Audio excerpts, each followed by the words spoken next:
When you have a I'm sorry, party Ellis. We got a toss to the president, who is now taking questions as he boards Air Force One. Let's take a listen.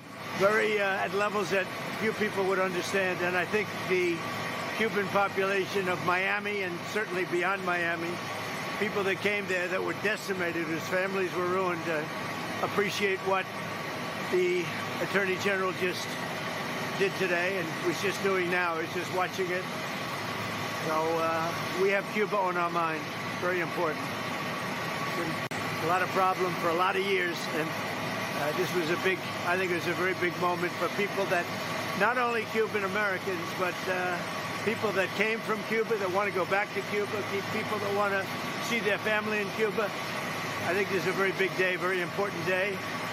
They supported me to the nth degree. They supported me at levels that nobody's ever seen before. And so I think it's a very important moment. Mr. President? Mr. President? Okay. What's coming next for Cuba?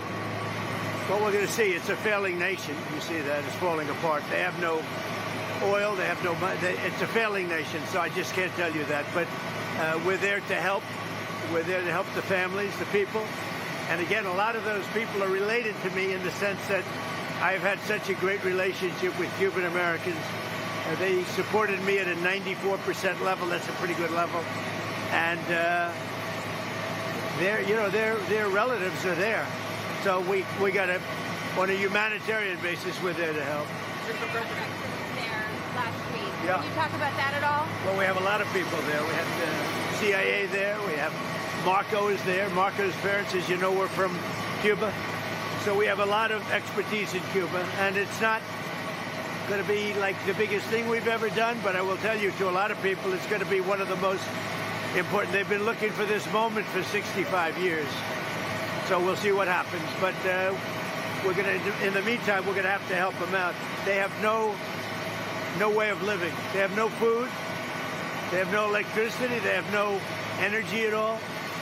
But they do have great people. There are a lot of great people. I mean, I have so many Cuban friends in Miami, mostly in Miami and Florida, and they're unbelievable people. They're unbelievable entrepreneurs, and they'd like to go back. I think hopefully they're going to want to live here, but they want to go back. Maybe they'll invest. We'll see what happens. But we're freeing up Cuba. Mr. President, how much longer do you anticipate the embargo having to be in place on Cuba? We'll see. We'll be announcing it pretty soon.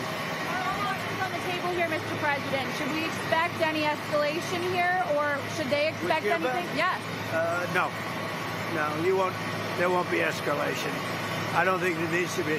Look, the place is falling apart. It's a mess, and they've sort of lost control. They've really lost control of Cuba. Do you think Raul action like you did with Maduro? I don't want to say that. Is on Capitol Hill today. He says that he doesn't think J.D. Vance has what it takes to come after you. What's your response to that? Who said that? Gavin Newsom. He said doesn't have what? The era of Trump ends with you, and that J.D. Vance doesn't have what it takes to come after you. Well, look, we've done a lot, and J.D.'s very talented. He's a smart guy. He'll do very well if it's J.D. We have a lot of very talented people. So I think hopefully we're going to leave something that's going to be real easy to run. We're doing a lot. We're doing a lot, and JD's a very talented guy. I have to respond. After you said yesterday you're about an hour away from making a decision, where does that stand today? Have you heard anything from them? Very right on the borderline, believe me. If we don't get the right answers, it goes very quickly. We're all ready to go. We have to get the right answers. It would have to be a complete 100% good answers. And if we do, we save a lot of time, energy, and lives, most importantly. Could go very quickly. Or a few days. It could be a few days, but it could go very quickly. Iran is a defeated nation. We're dealing with some people, and actually, I must tell you, we're dealing with some very good people. We're dealing with people that are, I think, far more reasonable than the people that are really no longer with us. We're dealing with some people with talent, with good brain power, and we're pretty impressed by it. So hopefully those people will make a deal that's going to be great for everybody. Tired of the But back I and forth? don't know. I don't know.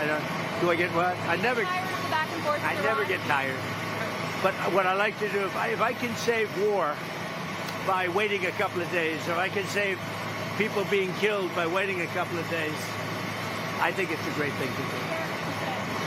Stephen Colbert's last show tomorrow night. What's your message to him, the late night host Stephen Colbert? It's his last show after him being such a staunch critic of yours. What's your message?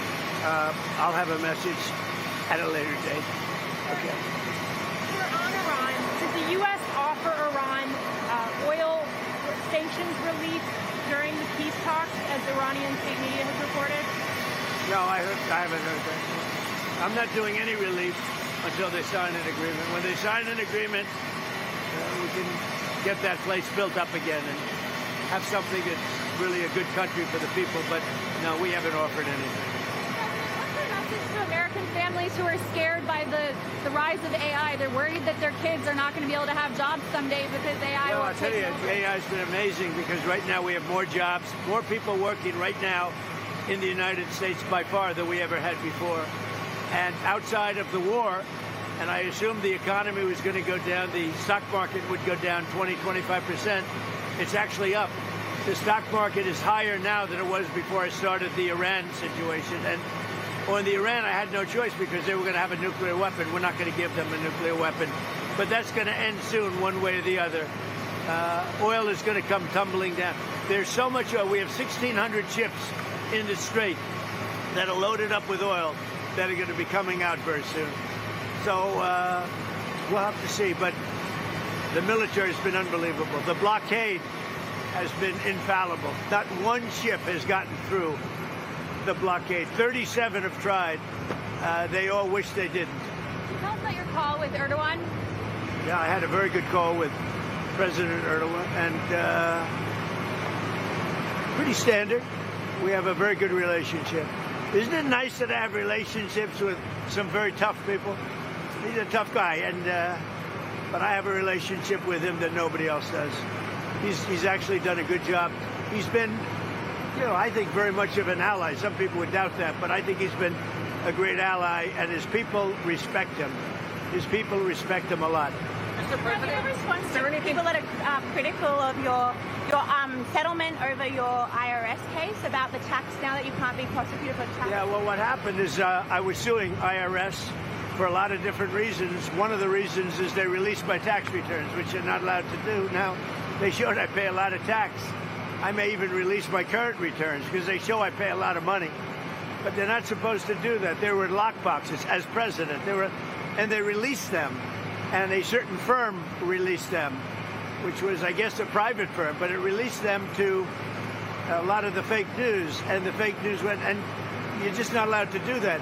And many other things happened. So I released them from the lawsuit, and I guess they made a settlement of some kind. I wasn't involved in the settlement. I could have been involved, but I didn't choose to be.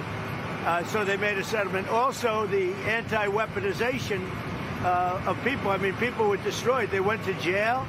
Their families were ruined. They committed suicide. All the Biden administration and the Obama administration, both of them. I mean, the Obama administration started it. The Biden administration was horrible in terms of what they've done to people is incredible. And we're reimbursing those people for their legal fees and for their costs and for anybody involved. But they destroyed people. People committing I read the other day, a person committed suicide over it. They went, it was the most violent thing I've ever seen in politics, what they did. And yet if I say, oh, let's look at this one or that one, they say weaponization, weaponization. What they did in terms of weaponization will never be allowed to happen in this country again. So we think that those people, we think that anybody involved in that process should partake. And you're talking about peanuts compared to the value. It destroyed the lives of many, many people. Thank you very much. Thank you, Mr. President.